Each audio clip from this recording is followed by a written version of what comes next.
আসসালামু আলাইকুম। শুনছেন সংবাদ শিরোনাম। আশুগঞ্জের মেঘনা নদী থেকে অবৈধভাবে বালু উত্তোলনের ড্রেজার জব্দ, 3 জনকে কারাদণ্ড।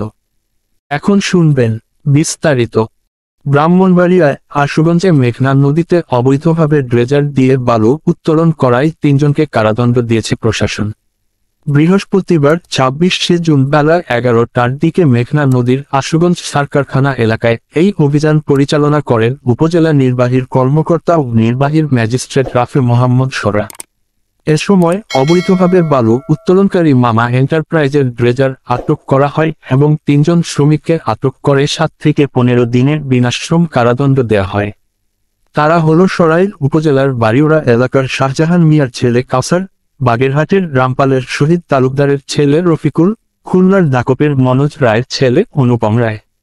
উপজেলা নির্বাহীর কর্মকর্তা ও নির্বাহীর ম্যাজিস্ট্রেট রাফে মোহাম্মদ সরা জানান, মেঘনা নদীর আশুগঞ্জ সার কারখানা এলাকায় বালু উত্তোলনের কোনো অনুমোদন নেই। এরপরে একটি চক্র অবৈধভাবে ড্রেজার লাগিয়ে বালু উত্তোলন শুরু করে। বিষয়টি জানতে পেরে অভিযান পরিচালনা করে বালুমহাল ও মাটি ব্যবস্থাপনা আইন 2020-এর 4-এর ধারায় 3 জনকে 15 থেকে 7 দিন পর্যন্ত বিনাশ্রম কারাদণ্ড প্রদান করা হয়। পরে ড্রেজারটি জব্দ করে নৌ পুলিশের জিম্মায় দেওয়া হয়েছে।